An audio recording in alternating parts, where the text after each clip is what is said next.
Kwenye kunyenyekea ni mkubwa na mdogo. Na ndio maana unaona mashemasi wanaangaika kanisani. Ni mtoto mdogo lakini unanyenyekea, unambembeleza ili apate elimu ya Mungu. Jitieni nira yangu, mjifunze kwangu. Mimi ni mpole na mnyenyekevu. Yesu Kristo anatamani tujifunze kwake. Tuwe wanyenyekevu, tuwe wapole. Tafakari yangu sasa mimi na wewe. Je, ni wapole? Je, ni wanyenyekevu? Au kwa kuwa mimi ninaweza kuhubiri, yule anayekuja kufagia au kudeki ni mwana astahili kwenda mbinguni? Au kwa vile mimi mwanakwaya ninaimbisha watu wanaokoka, anayekuja kudeki au kufua mapazia ni mwana astahili kwenda mbinguni? Au mimi kwa sababu ni kiongozi, huyu hana uongozi, hana nafasi ya kwenda mbinguni? Mbinguni hauendi ukiwa na cheo. Mbinguni unakwenda kwa kulingana na Mungu. Wewe una vyeo vyako hata 200, uwe una vyeo 300, uwe una nafasi kubwa, uwe una nini, cha msingi fuata mafundisho ya Yesu Kristo. Bwana Yesu asifiwe. Yesu anatufundisha. Jifunze kwa Yesu. Usijifunze kwa wanadamu. Mafundisho ya wanadamu yanachosha, yana muda mfupi, yanachosha. Lakini Yesu atakufundisha mpaka maisha yako yote. Tukaangalia kitabu kingine cha Wafilipi sura ya 2 mstari wa 5 mpaka wa 8. Wafilipi 2 sura ya 5, Wafilipi 2 mstari wa 5 mpaka wa 8. Kuna Yesu ambaye Wafilipi sura ya 2 mstari wa 5, iweni na nia hiyo hiyo ndani yenu, ambayo ilikuwamo pia ndani ya Kristo Yesu, ambaye yeye mwanzo alikuwa yuna namna ya Mungu, naye hakuona kule kuwa sawa na Mungu kuwa ni kitu cha kushikamana nacho, bali alijifanya kuwa hana utukufu, akatoa namna ya utumwa, akawa kama mfano wa wanadamu. Haleluya. Amen. Iweni na nia hiyo hiyo ndani yenu, ambayo ilikuwamo pia ndani ya Yesu Kristo. Enendeni vile vile Yesu atakavyo. Iweni na mawazo yale yale ya Yesu Kristo. Iweni na nia hiyo hiyo ndani yenu. Unaambiwa pende jirani yako kama nafsi yako. Haupendi. Saidia watu wenye uhitaji au wasaidie. Usiwe msengenyaji, unawasengenya. Usiwe na lugha ya kumkatisha mtu tamaa, ndio unayofanya. Yuko anasisitiza unyenyekevu. Iliyokuwamo pia ndani ya Yesu Kristo, ambaye yeye mawazo alikuwa yuna namna ya Mungu, naye hakuona kule kuwa sawa na Mungu kuwa ni kitu cha kushikamana nacho. Unajivuruga tu mwenyewe, unafuata njia zako, unasimama tu vile ambavyo Mungu hapendi. Iweni na nia hiyo hiyo ndani yenu, kwamba ulizaliwa tumboni kwa mama, ukazaliwa mara ya pili, ufundishwe na Yesu Kristo, uishi kwa upendo, upende jirani yako, uishi na watu vizuri.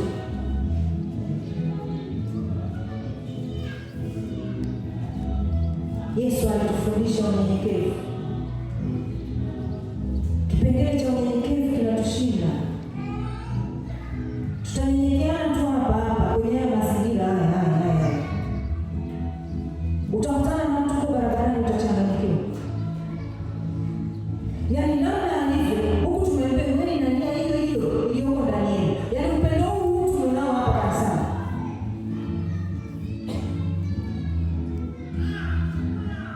Lakini tushatoka tu yale maua pale ile fence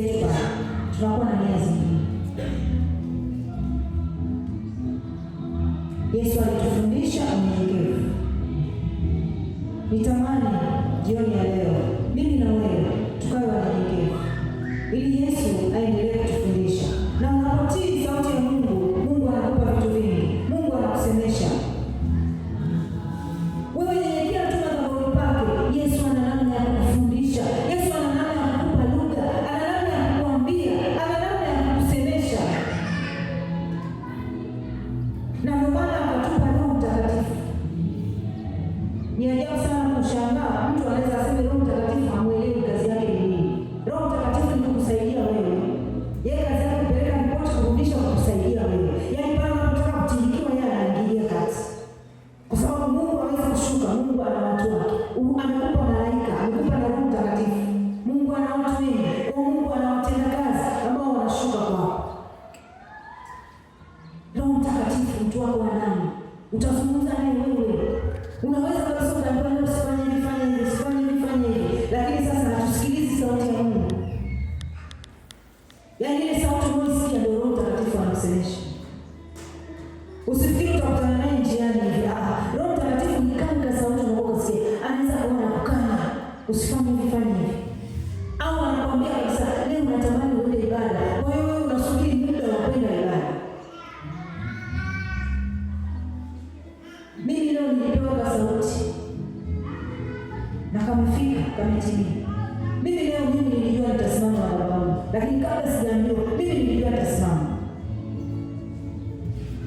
Mimi nafsi yangu nilijua leo nitahubiri.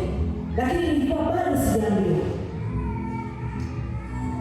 Kwa hiyo nilipokuja kuthibitishwa, nikasema asante Yesu. Sauti. Roho Mtakatifu anakuelekeza kabisa. Yaani anakufundisha kabisa. Kubali kusikiliza. Sijui mnanielewa watu wa Mungu, sijui mnapokea. Bwana Yesu asifiwe. Bwana Yesu asifiwe.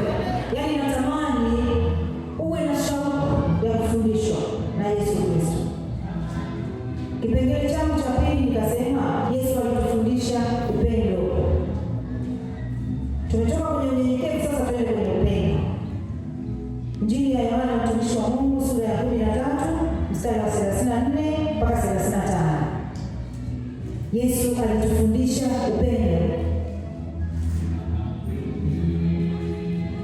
Yaani hatuwezi kwenda mbinguni kama hatuna upendo. Hatuwezi kupendana hapa, hatuwezi kumpenda Mungu kama hatupendani hapa duniani. Karibu mtumishi wa Mungu, Injili ya Yohana sura ya 13 mstari wa 34 mpaka 35. Karibu. Nitasoma kwa jina la Yesu. Amina. Amri mpya nawapa, mpendane kama vile nilivyowapenda ninyi, nani mpendane vivyo hivyo. Hivyo watu wote watatambua ya kuwa ninyi mmekuwa wanafunzi wangu, mkiwa na upendo ninyi kwa ninyi. Haleluya. Unaona? Yaani anatamani tujifunze, halafu tupendane. Halafu anasemaje?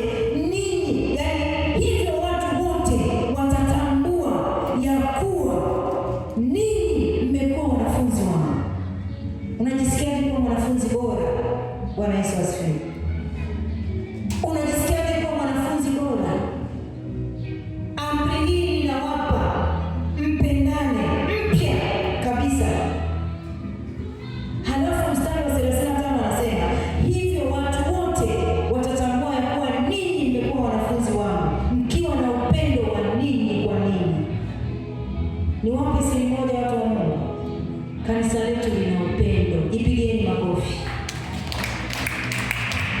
Zunguka kule mtaani, pita ukisema naabudu kwa Samuel Bundara. Aliye kanisa la upendo. Bwana Yesu asifiwe. Haya maandiko yamekuja hapa. Watu wote kule wanajua sisi tunapendana sana. Ni kwa sababu tumefundishwa na nani? Na Yesu Kristo. Popote tamka, ninaabudu kanisa fulani kwa askofu fulani, pale pana upendo. Bwana Yesu asifiwe. Mbona hivyo watu wote watatambua. Kwa hivyo watu wote wanatambua tumefundishwa na Yesu. Unaambiwa pale neno lipo, pale Mungu yupo, pale upako upo, pale waumini wapo, pale kanisa lipo. Kanisa ni mimi na wewe.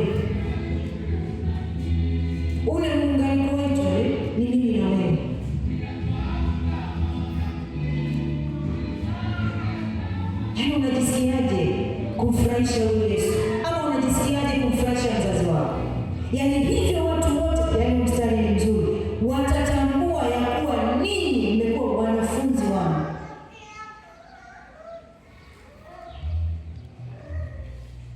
Mkiwa na upendo wa ninyi kwa ninyi.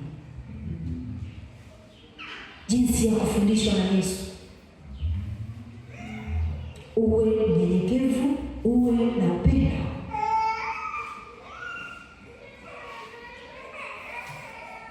Injili ya Mathayo hapo 22:37-39. Hapo kwenye kifungu cha upendo. Injili ya Mathayo sura ya 22 mstari wa 37 mpaka 39.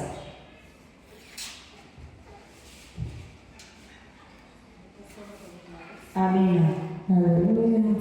Amina. Mathayo 22 mstari wa 37 mpaka 39. Amina. Neno la Bwana linasema, akamwambia, mpende Bwana Mungu wako kwa moyo wako wote na kwa roho yako yote na kwa akili zako zote. Hii ndio amri iliyo kuu, tena ni ya kwanza. Na ya pili yafananayo nayo ni hii, mpende jirani yako kama nafsi yako. Bwana Yesu asifiwe. Amen. Akawaambia, mpende Bwana Mungu wako kwa moyo wako wote na kwa roho yako yote na kwa akili zako zote. Sasa upendo, sisi tunampenda, nampenda mume wangu kwa moyo wangu wote, kwa akili zangu zote. Bwana Yesu asifiwe. Tumegeuza, yaani tunasahau kwamba Yesu Kristo ndiye kila kitu, lakini nitampenda mume wangu mimi ama mke wangu mimi, nitasema ni wakufa na kuzikana, ninamsahau Yesu Kristo. Hapa hajasema mpende mume wako kwa moyo wako wote, amesema hivi, mpende Bwana Mungu wako. Bwana sio Bwana ya mume, Bwana ile yenye kubwa. Bwana Yesu asifiwe. Unapoandika neno Mungu unaanza na herufi kubwa. Unapoandika Bwana unaanza na herufi kubwa. Ndiyo iliyosema hapa. Akawaambia, mpende Bwana Mungu wako kwa moyo wako wote, kwa roho yako yote, kwa akili zako zote. Kiwauliza mabinti hapa, anampenda boyfriend wake kwa akili zake zote. Kumbe ndani ya kumpenda Mungu kwa akili zako, kwa roho yako, unakutana na mtu wa kwako, aliye wa kwako, kwa moyo wako wa kwako. Bwana Yesu asifiwe.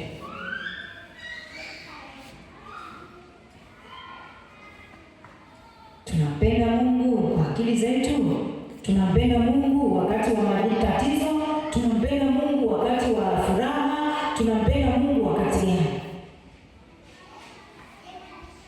Tukiitisha kipindi cha maombi hapa, wanakuja 5, 6 hivyo. Pende Bwana Mungu wako. Mstari wa 38 akasema, na hii ndiyo amri iliyo kuu, tena ya kwanza, Mungu kwanza.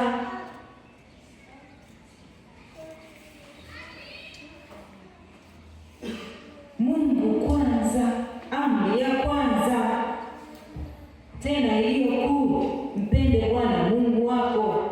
Bwana ya bii kubwa ni Mungu, na ya pili yafanana nayo ni hii, mpende jirani yako kama nafsi yako. Unampenda jirani yako, unamsema pembeni, unamsaidia kidogo, unamsimanga pale, unamwombea, unamwambia kazidi.